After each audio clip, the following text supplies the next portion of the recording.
오늘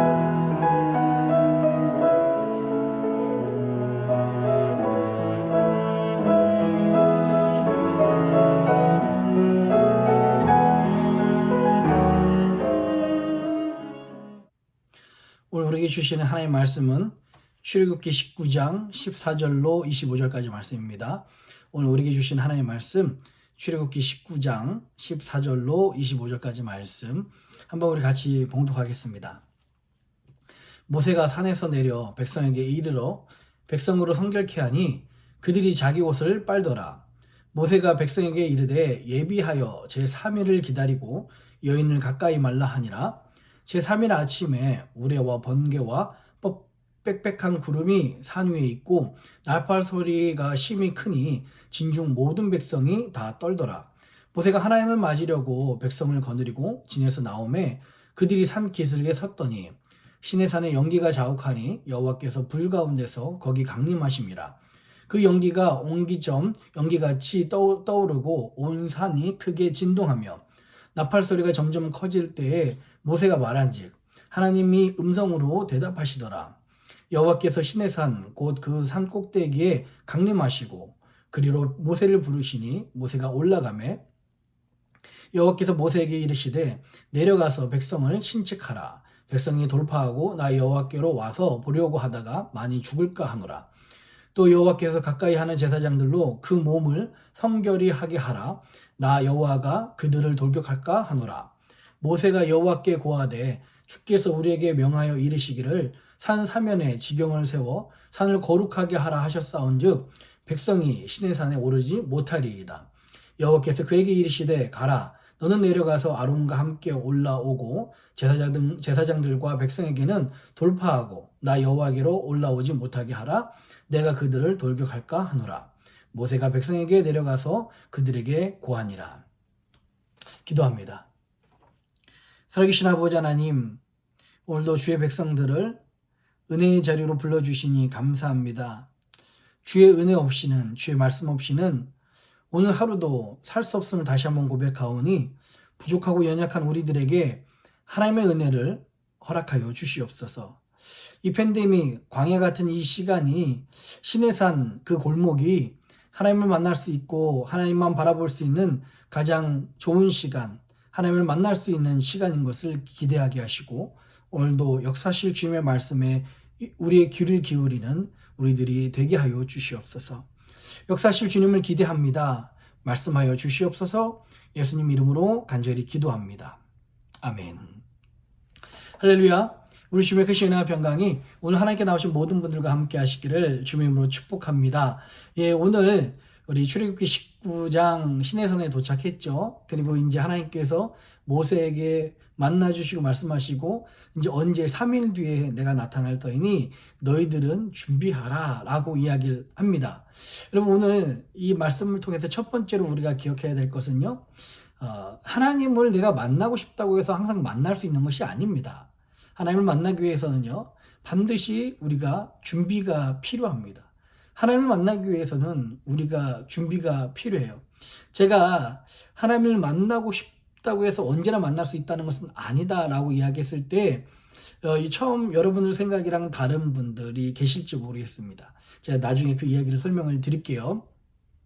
하나님께서 자신을 만나기 위해서 3일 동안에 성결하게 하라. 옷을 빨기도 하고 또 구별되이 지내기도 하고 성결히 지내라 라고 그렇게 이야기를 하고 있습니다.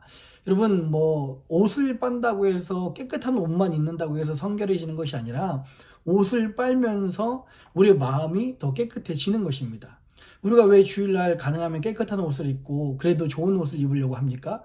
이 옷을 통해서 우리가 그렇게 준비함으로 말미암아 내 마음이 깨끗해지는 것은 아니지만 그때 내 마음도 함께 준비가 되고 내 마음을 깨끗게 할 수 있는 그런 가능성이 열리기 때문에 그렇습니다. 그런 생각들이 열리기 때문에 그렇습니다. 그러면서 하나님께서는 이스라엘 백성들에게 성결하게 하나님을 만나도록 준비하라 그렇게 이야기를 하고 있어요. 여러분 우리가 준비하면서 우리가 깨달아지는 것이 있다면 우리가 누구인가를 알게 되는 거예요. 우리가 왜 준비해야 되는지, 왜 하나님 우리를 만나 주시는지, 우리가 왜 이 준비를 하고 있는지가 이 준비하면서 스스로 우리가 누구인지를 깨달아지고 하나님 관계가 정립이 되며 하나님을 어떻게 만나야 되는지가 깨달아집니다.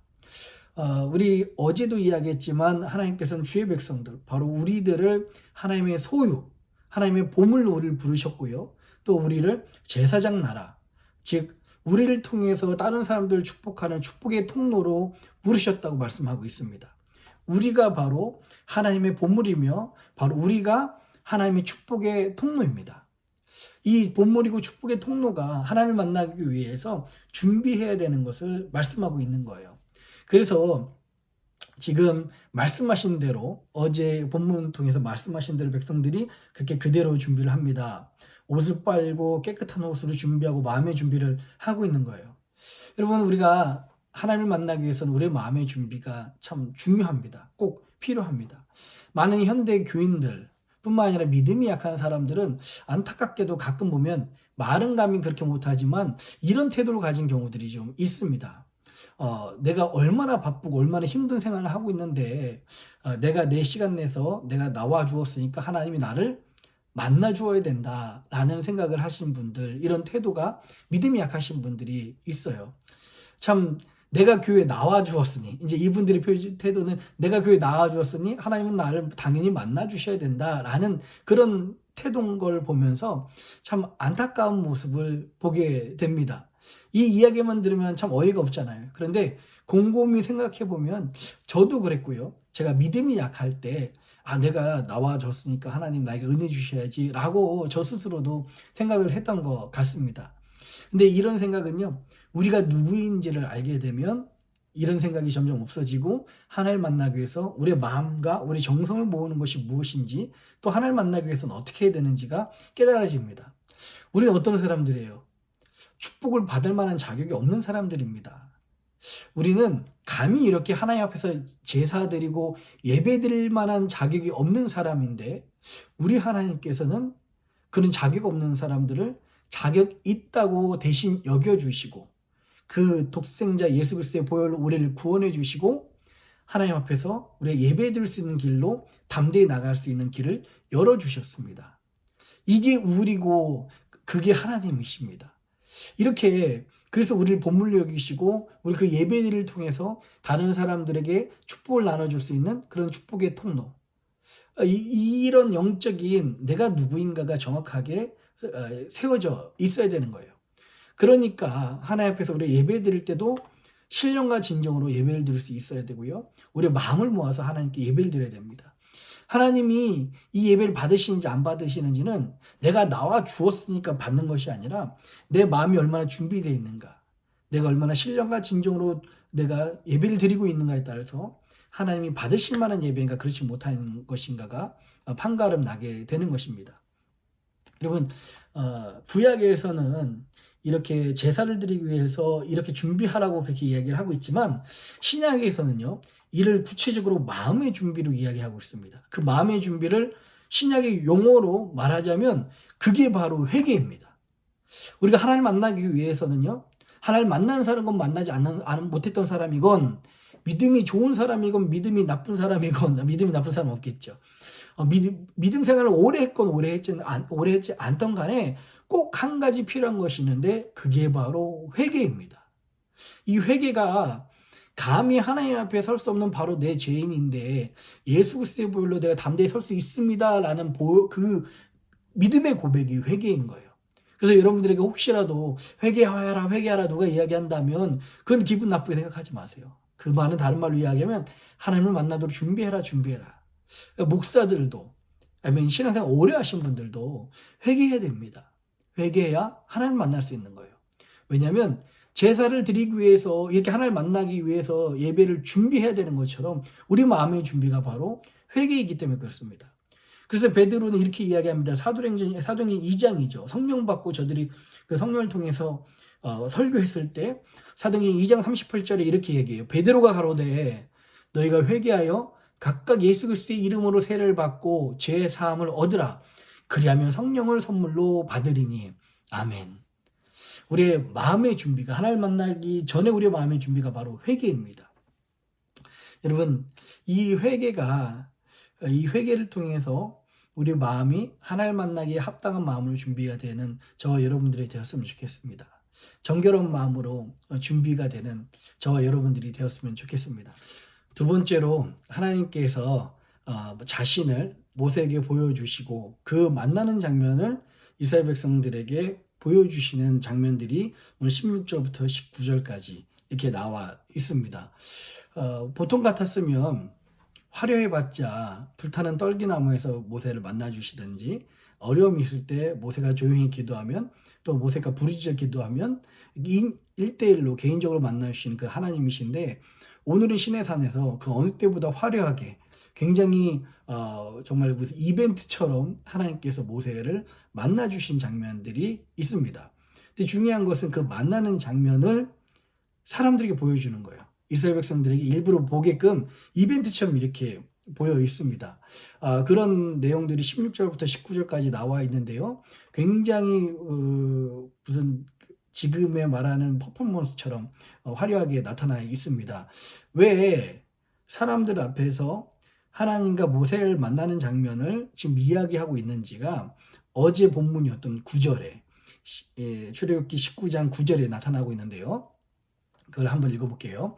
여호와께서 모세에게 이르시되 내가 빽빽한 구름 가운데서 내게 임함은 내가 너와 말하는 것을 백성에게 듣게 하며 또한 너를 영영히 믿게 하려 함이니라. 모세가 백성의 말로 여호와께 고하였으므로 라고 이야기를 합니다. 하나님께서 모세와 자신이 만나는 장면을 백성들에게 보여주는 이유는 바로 모세를 믿게 하려고, 이스라엘 백성들이 모세를 믿게 하려고 보여준다라고 분명하게 이야기를 하고 있어요. 여러분, 하나님께서 특별한 은혜 가운데 목회자들을 통해서 하나님의 능력이 나타날 때가 있습니다. 이는 목회자가 특별해서가 아니라 성도들로 하여금 모세를 따르게 하기 위해서 그 리더십을, 권위를 세워주는 것처럼요. 똑같습니다. 목회자가 특별해서가 아니라 하나님의 그 권위를 세우기 위해서 이 일들이 일어납니다. 200만 명이나 되는 그 엄청나게 많은 사람들을 모세가 인도하려면 얼마나 많이 힘들고 어렵겠습니까? 여러분, 혹시 뭐 5, 6명만 인도하려고 해도 힘들잖아요. 100명도 안 되는 우리 교회가 이게 한 방향으로 가기에도 쉽지가 않습니다. 그런데 200만 명이나 되는 사람을 이스라엘 사람들에게 그 인도하기 위해서는 절대적인 강권적인 하나님의 능력과 하나님의 은혜가 필요한 거예요.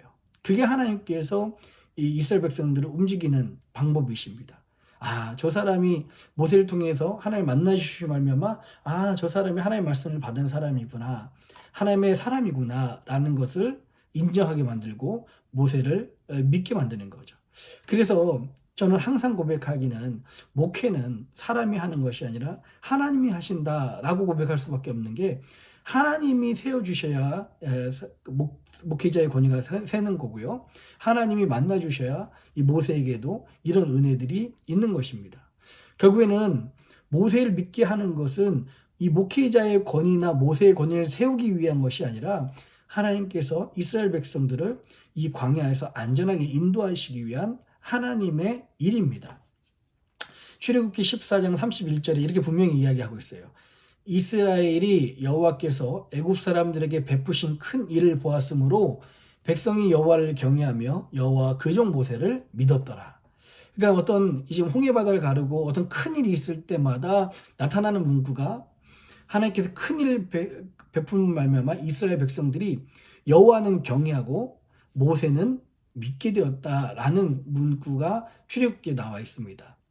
사실 제가 한국에 섬기던 그 모교회가, 어렸을 때부터 이게 섬겼던 교회가 이 문구를 굉장히 많이 썼어요. 목사님 사모님이 목회하시면서 하나님이 위대한 일을 하신 것은 여호와를 경외하며 그종 모세를 믿게 하기 위한 겁니다 라고 이야기했어요. 저는 그 이야기가 좀 듣기는 그닥 좋지 않았습니다. 그래서 제가 만약 목회하면 저 구절 그렇게 강조하지 말아야지 이렇게 생각했습니다. 근데 시간이 지나고 제가 점점 목회를 하고 어떤지 담임 목회를 하다 보니까 이게 내 교만이었구나 라는 생각이 들어요. 하나님의 특별한 도움심 없이는 목회하기 쉽지 않습니다. 하나님의 특별한 도움 없이는 목회자가 사역하기 어려운 거예요. 왜냐하면 하나님의 지도자를 하나님의 권위를 세워주셔야 되기 때문에 그렇습니다. 그럴 때나 사역이 가능하게 된 거예요. 하나님이 이스라엘 백성들 앞에 모세를 만나신 이유는 그 종 모세를 믿게 하기 위해서 하나님의 그 사람 지도자를 세워주시기 위함입니다.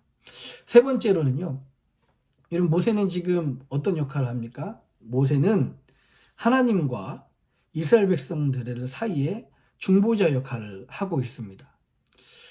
지금 모세는요, 제사장처럼 하나님과 사람 사이에 이 중보자 역할을 하게 되는 거죠. 여러분 잘 아시죠? 우리에게는 모세가 아니라 중보자지만 인간적인 감정으로 화도 내고 실수도 하는 그 모세 같은 사람이 아니라 영원하시고 완벽한 중보자가 계십니다. 그분이 바로 예수 그리스도십니다. 이 모세를 통해서 예수 그리스도의 그 그림자를 보여주는 거예요.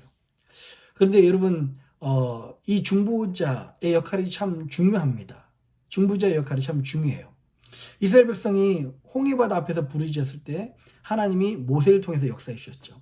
광야길에서 물이 없은 지 3일 만에 행군하고 있을 때 우연찮게 만난 그 마라에서 쓴물이 나오자 이스라엘 백성들은 원망합니다. 그 원망을 하나님께서 모세는 듣고 기도로 바꿔서 결국 쓴물을 단물로 바꿔준 것이 바로 하나님의 역사시고 그것을 모세를 통해서 이루어주신 것입니다.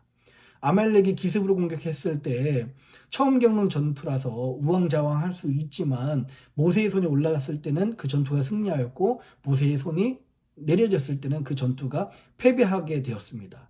바로 모세가 이런 중보자의 역할을 가능하게 한 것입니다. 여러분 디모데전서 2장 5절에는 이렇게 말씀하고 있습니다. 하나님은 한 분이시고 또 하나님과 사람 사이의 중보도 한 분이시니 곧 사람이신 그리스도 예수라. 우리 하나님과 나 사이에 영원한 중보자 되신 예수 그리스도, 그분을 통해서 모세는 인간적인 실수를 할 수 있습니다. 목회자들과 제사장들은 인간적인 모습을 보일 때 있어요. 그러나 우리 영원한 중보자가 되시는 유일한 중보자가 되신 예수 그리스도를 통해서 우리는 하나님을 만날 수 있고 하나님의 은혜를 체험할 수 있게 되는 것입니다. 아까 말씀드렸듯이 중보자의 역할이 중요하다 말씀드린 이유가, 여러분 중보자는 통역자 같아요. 잘 생각해 보십시오. 이스라엘 백성들은 지금 원망하고 불평합니다. 아마 이 이야기를 그대로 하나님께 전했다면, 하나님 분명히 듣고 계시겠지만 모세가 이 이야기를 듣고 그대로 전했다면, 아니 감히 홍해바다 앞에서 죽을 수밖에 없는 상황에서 내가 구원해 줬는데 이거 있은 지 3일 만에 그것도 잊어버리고 나를 이렇게 욕을 해? 하나님 굉장히 기분 나쁘실 수 있고 화를 내실 수도 있겠죠. 그런데요, 이 중보자 모세는요, 이스라엘의 그 불평과 원망을 기도로 바꿨습니다. 그래서 어떻게 이야기했습니까? 왜 안 해주세요? 하나님 힘들어 죽겠어요. 이렇게 말하는 이스라엘 백성들의 그 불평을 모세가 어떻게 기도하냐면, 하나님 저 백성이 곧 죽을 위기를 만났습니다. 하나님만이 도와주실 수 있고 하나님만이 우리를 구원해 줄 수 있습니다. 하나님 우리를 불쌍히 여겨 주시옵소서 라고 불평을 기도로 바꿨던 사람이, 불평을 기도로 번역했던 사람이 바로 중보자인 모세입니다. 저는 오늘 모세와 같은 삶을 우리들에게도 도전합니다. 예수 그리스도께서 우리의 삶에 하나님과의 그 중보자가 되셨던 것처럼 우리도 이웃들에게 중보자가 되었으면 좋겠습니다. 우리가 이웃의 불평을 듣고 다른 사람의 불평을 듣더라도 중보자인 여러분들만 통과하면 그게 기도가 되는 거예요. 이게 중보자입니다. 다른 사람들이 원망을 해도요, 어떤 안 좋은 일이 있더라도 여러분들을 통과하면 그것이 기도가 되고 찬양이 되고 감사가 되는 그런 일들, 그런 중보자가 저와 여러분들이 되었으면 좋겠습니다. 믿는다고 하지만 안 좋은 일이 우리한테 왔을 때 더 안 좋아져서 더 크게 문제가 만들어진다면 그러면 안 되잖아요. 우리는 이 모세 같은 중보자로서 또 예수 그리스도의 그 은혜를 입은 예수님 닮은 사람으로서 우리 안에 불평과 원망이 실제로 일어날지라도 이것을 잘 해석하고 잘 번역해서 그것이 기도가 되고 감사가 되어서 오히려 화평케 되고 응답이 있고 은혜가 일어나는 그런 중보자가 되시는 저와 여러분들이 되었으면 좋겠습니다. 우리 같이 기도하겠습니다. 살아계신 아버지 하나님, 하나님의 놀라운 은혜 감사를 드립니다. 하나님, 모세를 통해서 하나님께서 역사하셨듯이요, 또 모세를 믿게 함은 모세의 권위를 세우기 위해서가 아니라 이스라엘 백성들을 더욱 안전하게 가나안 땅으로 인도하시기 위한 하나님의 계획하심과 하나님의 일인 줄 믿습니다. 하나님, 우리 가운데 하나님 이런 하나님의 은혜 가운데 다스려진 역사가 있게 하여 주시옵소서. 특별히 모세가 이스라엘과 하나님 사이에 중보자가 되었던 것처럼 그 은혜를 받은 우리들이 이제는 사람들과 사람 사이에 중보자가 되어서 어떤 안 좋은 일, 원망과 불평이 있다 할지라도 우리를 통해서 번역이 되고 거스름이 되어서 다른 사람들에게 은혜와 응답과 감사로 전해지는 우리들이 되게 하여 주시옵소서. 우리를 통해서 원망이 기도로 되게 하시고 불평이 감사로 바뀐 역사가 있게 하여 주시옵소서. 오늘 사랑하는 주의 백성들, 오늘 말씀으로 우리를 먹여주시니 감사합니다. 하나님, 원하기는요, 오늘도 어려운 상황 속에서도 승리하게 하시고 오히려 하나님을 만난 놀라운 역사들이 이들의 삶 가운데 있게 하여 주시옵소서. 날마다 회개함으로 하나님을 만나는 준비를 하는 우리들 되게 하여 주시옵소서. 감사합니다. 예수님의 이름으로 기도합니다. 아멘.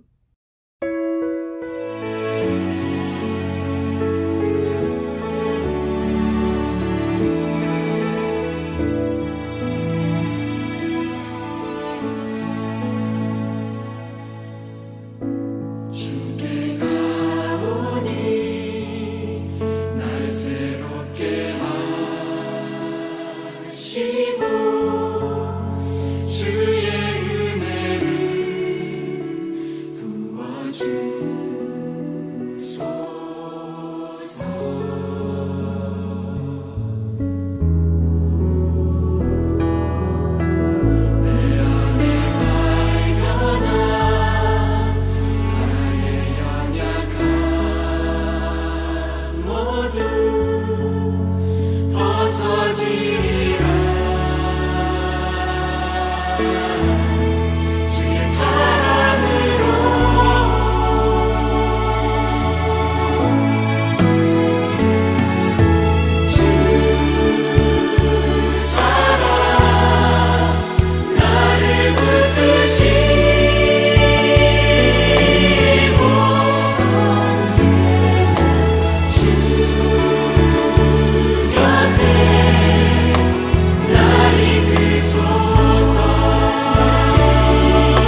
하늘에 계신 우리 아버지여, 이름이 거룩히 여김을 받으시오며 나라의 임하옵시며 뜻이 하늘에서 이룬 것 같이 땅에서도 이루어지이다.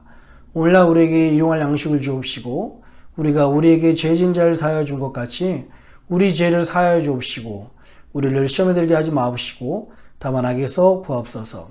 대개 나라와 권세와 영광이 아버지께 영원히 있사옵나이다. 아멘.